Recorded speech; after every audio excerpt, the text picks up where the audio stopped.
സഹനത്തിലൂടെ സ്വന്തം ആത്മരക്ഷ ഉറപ്പിച്ചിട്ട് മുന്നോട്ട് പോയത്. കളങ്കമില്ലാതെ ആത്മാവിന്റെ പരിശുദ്ധി സൂക്ഷിച്ച് മുന്നോട്ട് കൊണ്ടുപോകാൻ ചെയ്യേണ്ട ഒരു വഴിയാണ് നീ വചനത്തെ മുറുകെ പിടിക്കുക. എഴുതപ്പെട്ട വചനമുണ്ട്, മാംസം ധരിച്ച വചനമുണ്ട്. എഴുതപ്പെട്ട വചനമാണ് വിശുദ്ധ ഗ്രന്ഥം, മാംസം ധരിച്ച വചനമാണ് ഈശോ. ഇപ്പൊ വചനത്തെ മുറുകെ പിടിക്കുക എന്ന് പറയുമ്പോൾ വിശുദ്ധ ഗ്രന്ഥത്തെയും യേശുക്രിസ്തുവിനെയും മുറുകെ പിടിച്ചുകൊണ്ടുള്ള ഒരു യാത്ര നിന്നെ കുറ്റമറ്റവനായി കളങ്കം ചേരാതെ നിന്റെ ആത്മാവിനെ പരിപോഷിപ്പിച്ച് മുന്നോട്ട് കൊണ്ടുപോകാൻ നിനക്ക് സാധിക്കുമെന്ന് പൗലോസ് പറയുമ്പോൾ അതിന്റെ അന്ത്യം എന്താണ്? കർത്താവിന്റെ ദിനത്തിൽ എനിക്കും നിനക്കും അഭിമാനിക്കാൻ അവിടെ വകുപ്പുണ്ട്. അഭിമാനിക്കുന്നവൻ കർത്താവിൽ അഭിമാനിക്കട്ടെ എന്ന വചനം പറയാം. അഭിമാനിക്കുന്നവൻ കർത്താവിൽ അഭിമാനിക്കട്ടെ. ഇപ്പൊ നമുക്ക് അഭിമാനിക്കാൻ പറ്റണമെങ്കിൽ എന്ത് സംഭവിക്കണമെന്ന് കൃത്യമായിട്ട് എഴുതി വെച്ചിട്ടുണ്ട്. നമ്മുടെ ആത്മരക്ഷ ഉറപ്പിക്കുന്നതിൽ നമുക്ക് കരുത്തുണ്ടായിരിക്കണം. അതുകൊണ്ടാണ് ഈശോ ഒക്കെ കുരിശിൽ കിടക്കുന്ന സമയത്ത് കണ്ടു നിന്നവരൊക്കെ വിളിച്ചു പറഞ്ഞു, ഇവൻ അനേകരെ രക്ഷിച്ചു, ഇവനെ രക്ഷിക്കാൻ പറ്റിയില്ലല്ലോ. ശരിക്കും കാൽവരി കുരിശിൽ കിടക്കുമ്പോ ഈ ചോദ്യം ജനം ചോദിക്കുമ്പോ യേശുക്രിസ്തു അവിടെ നിന്ന് താഴോട്ടിറങ്ങി വന്ന് സ്വയം രക്ഷിക്കാൻ കഴിവില്ലാഞ്ഞിട്ടല്ല, പക്ഷേ ഈശോ സ്വന്തം ഹിതത്തെ അവിടെ പൂർണ്ണമായി ബലിയായി നൽകിയിട്ടും അവിടെ സംഭവിക്കുന്ന എന്നാന്നറിയാവോ? ഈ പറഞ്ഞവന്റെയും ഈ കളിയാക്കിയവന്റെയും ഈ പരിഹസിച്ചവന്റെയും കൂടി ആത്മരക്ഷ ഈശോ കാൽവരി കുരിശിന്റെ സഹനത്തിലൂടെ ഉറപ്പിക്കുകയായിരുന്നു. അതാ ഈശോ ചെയ്തത്. സ്വന്തം ആത്മരക്ഷ ഉറപ്പിച്ചു കഴിഞ്ഞുവെന്ന് യേശുവിന് അറിയാമായിരുന്നത് കൊണ്ട് അതേക്കുറിച്ച് അവർ പറഞ്ഞ കാര്യങ്ങളെ കുറിച്ച് യേശുവിന് ചഞ്ചലപ്പെടേണ്ടി വന്നില്ല. കാരണം എന്താ? സ്വന്തം ആത്മരക്ഷ ഈശോ ഉറപ്പിച്ചതാണ്.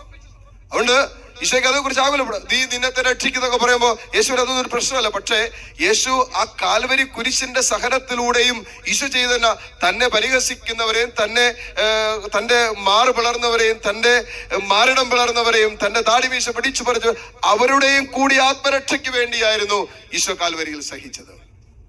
ഈശോ കാൽവരിയിൽ പിടഞ്ഞു മരിച്ചത്.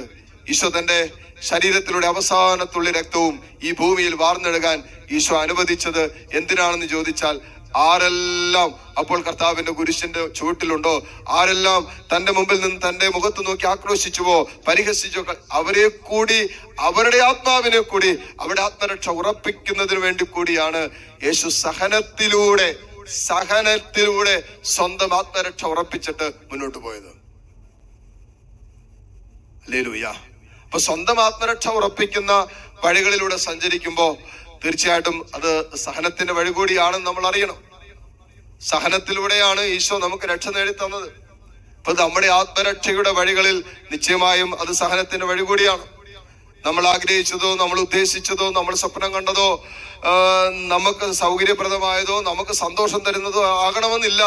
മറിച്ച് നമുക്ക് വേദനകളും നമുക്ക് സങ്കടങ്ങളും പ്രയാസങ്ങളും ബുദ്ധിമുട്ടുകളും ഒക്കെ ഏറുമ്പോഴും അതിന്റെ ഒക്കെ നടുവിലും നമ്മുടെ ആത്മാവിന്റെ പരിശുദ്ധി സൂക്ഷിക്കാൻ, ആദ്യ സ്നേഹം സൂക്ഷിക്കാൻ, കർത്താവിന്റെ കരങ്ങളിൽ നമ്മുടെ ആത്മാവിനെ സമർപ്പിക്കാൻ ഈശോ കാൽവരി കുരിശിൽ കിടന്നിട്ട് പറഞ്ഞില്ലേ, ഇതാ എന്റെ ആത്മാവിനെ നിന്റെ കരങ്ങളിലേക്ക് ഞാൻ സമർപ്പിക്കുന്നു എന്ന് പറഞ്ഞ് ഈശോ തല ചായ്ച്ചു. ആ സമർപ്പണം പൂർണ്ണമായി. കർത്താവ് ദാനമായി തന്ന ഈ ആത്മാവിനെ, ദൈവത്തിൽ നിന്ന് വന്ന ഈ ആത്മാവിനെ ദൈവത്തിന്റെ കരങ്ങളിലേക്ക് സമർപ്പിക്കാൻ തക്ക പരിശുദ്ധി നമ്മൾ സൂക്ഷിക്കണമെന്നാണ് വചനം പറയുന്നത്. അതുകൊണ്ടാണ് വിശുദ്ധിയുടെ വെള്ളവസ്ത്രത്തിന് കളങ്കമേശരം എന്ന് പറയുന്നത്.